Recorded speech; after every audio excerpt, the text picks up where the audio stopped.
August 17th, 1878. Cimarron Cutoff, New Mexico.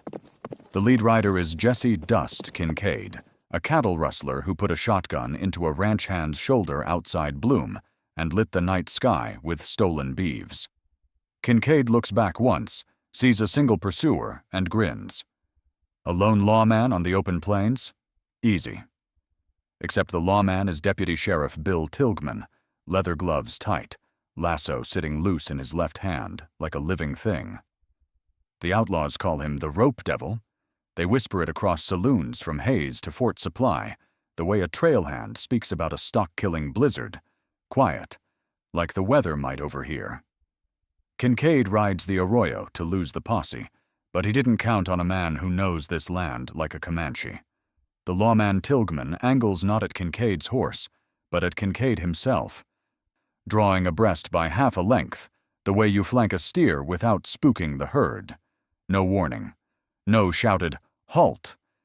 Just the rope leaving his hand in a clean, short cast, the loop not wide but tight, aimed at meat and bone, not hooves. The noose kisses Kincaid's right shoulder. There's a half-second where the man doesn't understand. Then Tilghman jerks down and back, snubs the line hard to his saddle horn, and leans his weight, every ounce of it, into the cinch. Kincaid's horse takes 3 more strides. 1, 2, 3, before physics win. The rope goes taut like a struck fiddle string. Kincaid lifts out of the saddle as if the sky reached down and plucked him, boots kicking, hat spinning, body arcing, and then slamming into powder-dry clay. The kind of landing that empties a man of air and fight. Tilghman is already off his mount, left hand still on the horn to bleed the rope, right hand free with irons ready.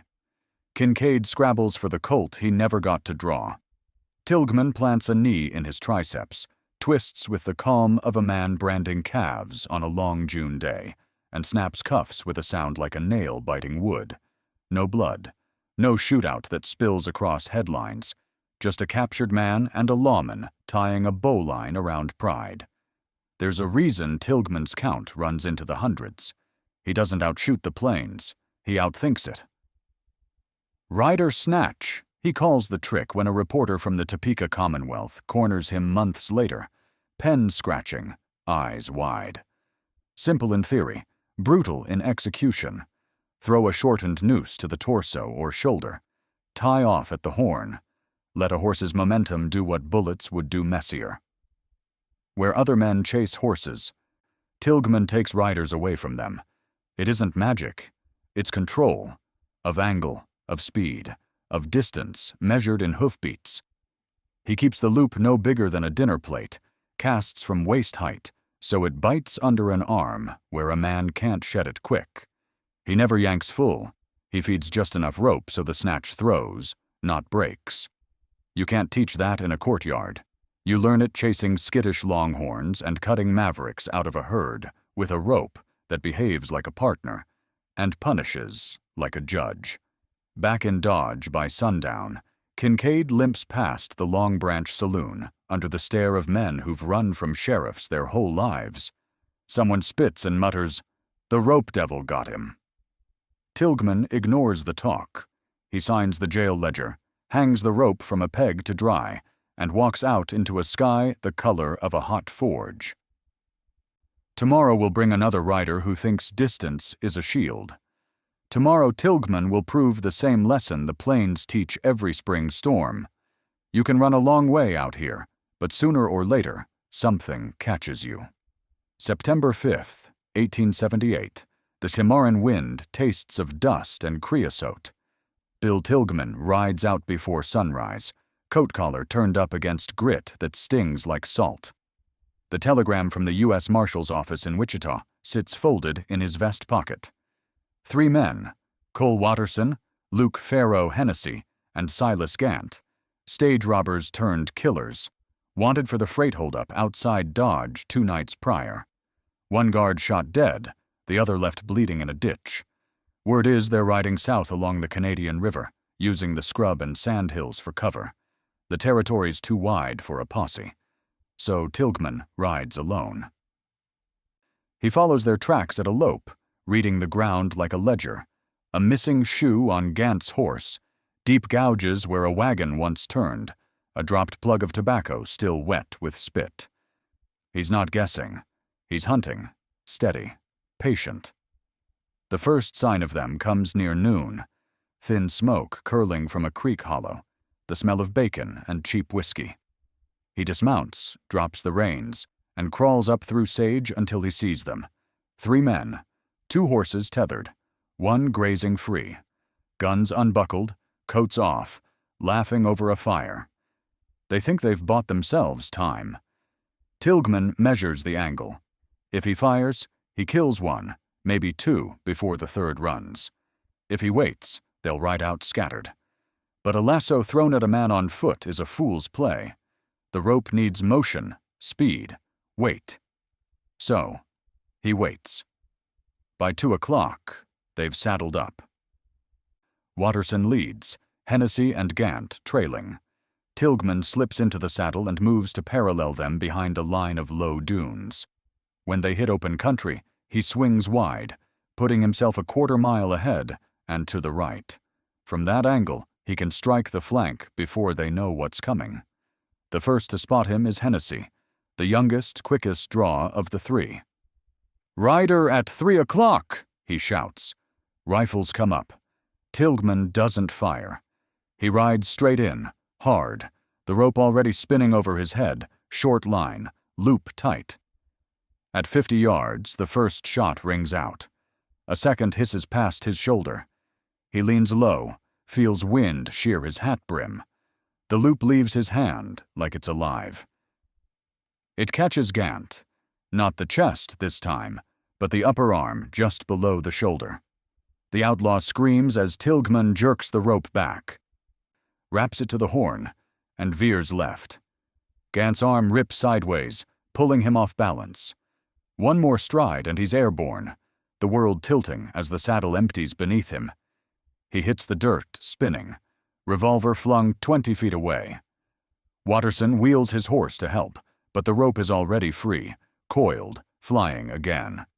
Tilghman's second throw whips around Hennessy's torso. The outlaw tries to cut it with his knife, but the sheriff yanks first, snapping him backward like a scarecrow in a windstorm. 2 men down in 6 seconds. Only Watterson left, older, meaner, smart enough not to charge. He fires 3 wild shots and spurs into the ravine. Tilghman gives chase. The ravine's narrow, twisting, bad ground for speed. Watterson fires behind him, bullets whining off stone. Tilghman ducks low, keeps the rhythm of the rope swing in his wrist. At the next bend, he sees the outlaw ahead, rifle slung, horse lunging hard uphill. Tilghman angles to the right, gives the rope a single underhand spin, and lets it fly low. The loop slides across the dust, catches the outlaw's boot spur, and jerks tight. Watterson never has time to cut loose. He tumbles backward, half dragged, half rolling, until the hill stops him. When the dust clears, all 3 outlaws are alive, bound, and furious. Tilghman wipes sweat from his brow, breathing steady. "You boys are lucky I'm better with rope than lead," he says, looping another hitch around Gant's wrists. By dusk, he's got them tied across a single line like calves behind his horse, walking them toward Dodge through 30 miles of dusk. No blood spilled, no bounty lost. At the jailhouse, the deputy on night watch asks, "How in hell do you bring in 3 men alone?" Tilghman hangs his rope on the peg by the door. "Didn't bring 'em in all at once," he says. "Just 1 tug at a time." The story spreads before morning, how the rope devil snatched 3 killers without firing a bullet. Old ranch hands in saloons start arguing over how he does it. Some say he uses 2 ropes at once. Others swear he ties off to his stirrup instead of the horn. Tilghman doesn't correct them. He's got new telegrams waiting by dawn. More names. More men running. And out there on the prairie, every outlaw who hears the whisper of a rope in the wind wonders if the devil's loop is already swinging behind him. October 14th, 1879. The air above the Red Fork of the Arkansas River is sharp with early frost, the cottonwoods yellow and brittle, their leaves drifting like chips of gold. Bill Tilghman rides south with a warrant folded into his hatband. A warrant for Clyde Brackett, the fastest horse thief in the nations, a man so slippery that Choctaw Light Horse Police had been chasing him for 6 months with nothing to show but spent cartridges and dead horses. Brackett wasn't just a thief. He was a specialist. He targeted cavalry remount herds, Army-owned stock grazing in temporary corrals, while the 10th Cavalry regrouped near Fort Reno after a long summer campaign against Kiowa raiders. Brackett had hit them twice, slipping through the perimeter, cutting the picket lines, driving off 24 government horses under moonlight. The Army was furious. The Buffalo soldiers swore revenge. The officers demanded blood. Washington wanted him alive. And the only man anyone believed could take him alive was the rope devil. Tilghman picks up Brackett's trail at dawn, the sign of 3 horses, Brackett and 2 new accomplices, Lon Grissom and Clatter Doyle, a man known for a laugh like loose wagon chains. The tracks cut deep into the frosted grass, headed west toward the bluffs. Brackett's lead horse is a black mare with a long stride. Tilghman measures the distance between prints with 2 fingers. Fast ride. Fresh ride. He follows at a steady trot, not rushing, not tiring his mount. You don't catch a fast man by being faster. You catch him by being certain. Near noon, Tilghman finds the proof of their passing. A broken cinch strap, still warm.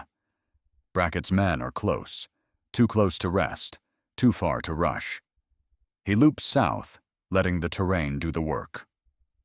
The bluffs here are cut with narrow draws, dead ends, and sudden drop-offs, perfect for cornering riders cocky enough to think speed keeps them safe.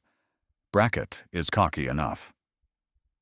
By mid-afternoon, Tilghman hears them, voices carried faintly on the wind. He eases up to a ridgeline and sees the 3 of them below, watering their horses at a shallow bend of the river.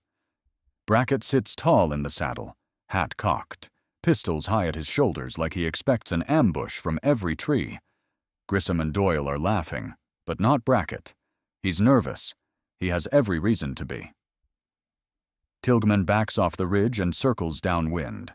He needs Brackett mounted and moving, needs speed, needs the angle. He waits until they ride out again, moving toward a narrow cleft between 2 rock shelves, a natural funnel barely wide enough for 2 horses abreast. Tilghman spurs his mount and angles across their path, appearing suddenly on the high ground above them. Doyle shouts, "It's him! The damn rope devil!" Brackett doesn't hesitate. He wheels left, driving his horse into a sprint across the riverbed. Exactly what Tilghman wants. Tilghman kicks hard, closing the distance. His rope is already loose, spinning in a tight, vicious circle. The beauty of the rider snatch is timing, not strength, not distance, timing. He aims for the shoulder, not the chest this time. Brackett is leaning too far forward, anticipating gunfire. The loop snaps out like lightning. It misses by inches. Tilghman swears once, rare for him, already recoiling the rope, already spinning again. Brackett looks over his shoulder and grins, thinking he's escaped, thinking speed has saved him. It hasn't. The second throw lands. The loop cinches across Brackett's left shoulder blade, sliding into place like the rope knows where it belongs. Tilghman yanks hard, ties off on the horn, and veers away. Brackett's horse surges twice, 3 times, momentum fighting physics, before the man is ripped out of the saddle in a perfect violent arc, landing flat on his back, breath knocked clean out of him. Grissom wheels and fires wildly, bullets kicking dust near Tilghman's boots. Tilghman ducks low, spurs right, makes himself a moving target while reeling the rope back. Doyle hesitates too long, uncertain whether to flee or shoot, and Tilghman's horse slams into him shoulder first, sending the outlaw tumbling. By the time the dust settles, Grissom is pinned under his own horse. Doyle is trying to crawl away with a dislocated knee, and Brackett is coughing in the dirt, staring at Tilghman like a man who's just met the devil himself. Tilghman dismounts, cuts the rope from Brackett's shoulder, and ties his hands behind his back. Brackett spits blood, snarls, "You ain't human." Tilghman tightens the knot. "Human enough," he says. "Just better at reading the wind." He marches all 3 men east, back toward the Army lines. Word spreads ahead of them, riders galloping from ranch to ranch, telling how Tilghman snatched the fastest thief in the nations right off a galloping horse with nothing but a rope and nerve. And outlaws, hearing the tale, start checking the wind behind them, because the rope devil might already be swinging a loop in their shadow. November 2nd, 1879. Snow has dusted the gypsum flats west of Caldwell, leaving the plains pale and soundless. The only color is a trail of dried blood on the crusted ground, evidence of the Atwood gang's latest work. 3 nights earlier, they robbed a stage near Medicine Lodge, killed a passenger who wouldn't give up his pocket watch, and vanished into the borderlands between Kansas and Indian Territory. The Atwoods, Jonah, Everett, and the youngest, Benton, aren't just thieves. They are disciplined, coordinated, and mounted on 3 of the fastest horses stolen from the 7th Cavalry's supply pens. Soldiers despise them. Civilians fear them. But the outlaws themselves? They fear one man more than badges, bullets, or gallows: Bill Tilghman. When the telegram arrives naming the Atwoods, Tilghman doesn't ask for help. He simply tightens his saddle cinch, checks his rope, and rides south into the cold. Tracks are faint in the snow, but Tilghman reads sign like scripture: a sharp divot where a horse stumbled, a patch of melted frost where a man relieved himself, a broken willow twig pointing the way, like a finger. Every clue tells him the same thing. The Atwoods are running in a tight diamond formation, Jonah at the center, brothers guarding the flanks. That makes them dangerous. It also makes them predictable. Near dusk, Tilghman finds their camp, the ashes still warm, coffee grounds dumped hastily. They know he's coming. Of course they do. By now every man in the territory knows the rope devil does not stop. The Atwoods have pushed hard south toward Bluff Canyon, a narrow gorge with only 2 entry points. If they reach the canyon, they can defend it like a fortress. Tilghman rides through the night. His horse stumbles twice on hidden rocks. His breath fogs so thick it settles in his mustache like frost. But he keeps going. He needs them moving at speed. Needs the rope to have weight to bite against. Needs the angle where a man is half turned, half exposed.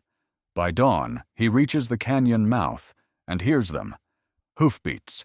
3 riders approaching at a dead run. Tilghman steps his horse behind a jut of limestone, rope already uncoiling in his hand. He doesn't want all 3 at once. He needs to peel them apart, break the formation like you split wild cattle. The first rider bursts into view, Everett Atwood, rifle raised. Tilghman spurs forward, surprising him, crossing the outlaw's path at an angle that forces Everett to look away from his brothers for just a heartbeat. That heartbeat is enough. Tilghman throws low this time, loop slicing through cold air and catching Everett around the ribs, pinning his right arm to his side. Tilghman yanks sideways, pulls him clean off the saddle, and drags him 2 yards across the snow before cutting the rope and letting him roll. Jonah and Benton skid their horses to a halt, firing wild shots that ricochet off stone. Tilghman ducks, keeps moving, circling them like a wolf worrying 2 bulls. Jonah shouts, "Split! Split! Don't let him circle!" They try, but Tilghman predicted it. He angles for Benton, youngest, least experienced. Benton puts his horse into a full sprint across loose shale. Bad ground for any rider. Tilghman closes fast. His second throw snaps forward, catching Benton across the upper torso. The boy yelps as he's ripped from the saddle, spinning like a rag doll before hitting the ground in a spray of powder. Only Jonah remains. The eldest Atwood is furious. jerking his reins, cursing, firing a revolver until the hammer clicks on empty. Then he tries the last resort: escape. He wheels his horse and charges up the canyon wall, trying to climb loose scree in a desperate scramble for high ground. Tilghman doesn't chase. He thinks. Then he rides a wide arc, climbs the opposite ridge, and puts himself above Jonah's line of escape. For 30 seconds, the world is nothing but hooves, sliding rocks, and the wind cutting like glass. Jonah reaches the slope beneath him. Tilghman drops his rope. Gravity does what speed usually does. The loop falls true, cinching Jonah's right shoulder. Tilghman braces his legs, ties off fast, and lets the outlaw's own upward momentum pull him sideways off the saddle. Jonah slams into the rock face, tumbles, and lands sprawled, groaning, half buried in snow. When Tilghman leads all 3 brothers into Caldwell, townsmen gather in stunned silence. 3 Atwoods captured alive by 1 man, in a blizzard, without firing a kill shot. A rancher spits in disbelief. How in hell does 1 rope take 3 riders? Tilghman coils his lasso carefully, hanging it again from the saddle horn. Wasn't the rope, he says. Was the ground the wind, and them thinking they could outrun either. And as the Atwoods limp into the jailhouse, every outlaw in Kansas learns a truth colder than winter steel. You don't escape the rope devil by riding faster. You escape him by never being seen. And that, no outlaw ever manages for long. February 11th, 1880. The Wichita Mountains cast long morning shadows over the scrub, the kind that make every mesquite branch look like a rifle barrel. A deputy from Fort Sill rides hard to catch up with Bill Tilghman, breath fogging the cold air, shouting before he's even close enough for words to make sense. When the horses slow, the news hits like a hammer. The Thatcher boys, Jed, Pike, and Amos, have ambushed an Army payroll wagon near Cache Creek. 2 soldiers dead, 1 teamster missing. They took the strongbox, burned the wagon, and fled south with a head start of nearly 12 hours. The Thatchers aren't common thieves. They're ex-Confederate bushwhackers who learned to fight in the timbered hollows of Missouri, men raised on guerrilla ambush and narrow escapes. Their reputation is carved into half a dozen graves from Kansas to the nations. They never fight fair. They never hold their ground. They melt into the brush and pick off pursuers from hidden angles. A posse already tried to follow them at dawn. By noon, the posse came back with 2 men shot and no sign of the outlaws. "Send a regiment," one soldier mutters. "Only way to smoke 'em out." But the commanding officer shakes his head. A regiment won't move fast enough. They need someone who hunts the way the Thatchers hide, someone who knows how to unmake terrain advantages, someone who can take 3 men alive before they vanish into the cracks of the nations. So, they send for the rope devil. Tilghman listens without interrupting, then asks just one question. Which way did they run? Nobody knows. That's the problem. But Tilghman studies the recovered ground near the ambush site, ash patterns, horse tracks, boot prints, and begins to see a path. Jed Thatcher walks pigeon-toed. Pike drags his right heel from an old bullet wound suffered near Baxter Springs. Amos, the youngest, carries his weight light on the saddle like a Comanche-trained rider. All 3 leave signatures on muddy banks and creek beds they never thought anyone would track. Tilghman rides alone. He isn't reckless. He's efficient. By evening he reaches a ravine lined with cedars. The signs here are fresh: broken branches, a tuft of bay horsehair snagged on bark, a scrap of cloth that smells of pipe smoke. The Thatchers made camp here last night. They're close. Tilghman dismounts, kneels, and scoops a handful of dirt, still warm beneath the frost. Good. At dawn he hears them, 3 horses moving at a fast trot, trying to stay off open ground. The Thatchers travel the way wolves run along a ridge, never skyline themselves, always 1 man trailing behind to watch their back. That man is Amos. Tilghman circles wide. He plans to take Amos first, break their triangle, then drive the other two where the rope can reach them clean. Amos spots him too late. The boy wheels his horse, trying to dive into a thick patch of blackjack oak. Tilghman's rope flies. Not high, not fancy. Low. Quick. A whip-crack arc that bites across Amos's chest. The outlaw is yanked sideways so violently he loses both boots and half his breath before he hits the dirt. Tilghman drags him a yard to stun him, then cuts the line. Jed and Pike hear the scream and charge back toward their fallen brother. Good. Tilghman wants them angry. Angry men ride sloppy. Pike fires first. 6 shots, wild, dust and splinters spraying. Tilghman keeps low, weaving between cedars, forcing Pike to adjust step by step. Pike is limping in the saddle, that bad leg dragging. Tilghman waits for the timing, the slight lean right before Pike shifts weight to brace his aim. The rope leaves his hand and loops Pike clean around the upper torso. The force of the snatch almost tears Pike off the saddle sideways, but he holds on by one stirrup.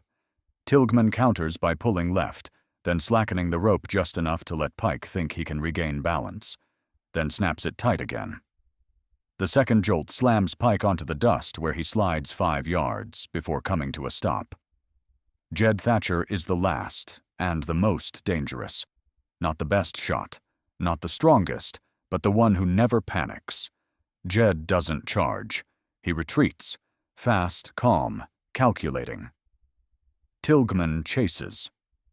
The older Thatcher brother angles toward a box canyon, probably thinking he can pick a sniping position and kill Tilghman from a shadowed rock.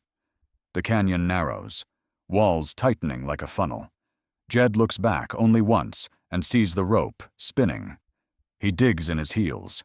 His horse surges. It's a mistake. The canyon wall is too close. Tilghman doesn't aim for the chest this time. He throws at the shoulder, letting the rope slide under Jed's arm. The loop bites hard. Tilghman jerks left, bracing with both boots in the stirrups. Jed Thatcher, hardest killer of the 3, flies backward in a perfect arc, landing flat on his spine with a grunt that echoes off the stone. When Tilghman drags all 3 brothers back to Fort Sill, a column of soldiers lines the road. Staring like a dust storm walked a man into town. The commanding officer steps forward, jaw slack. "You mean to tell me," he asks, "you roped all 3? Tilghman dusts his coat sleeve. "No, sir. They threw themselves into it. I just kept the rope steady." The Thatchers talk big in jail. How they'll break out. How they'll ride again. How no rope can hold them long. But at night, when the lamps dim and the hallways fall quiet, they whisper one question among themselves in the dark. How'd he know where we were going before we did?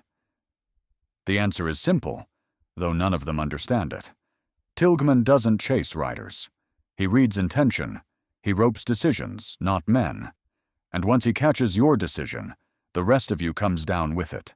Hard, fast, and exactly where he wants you.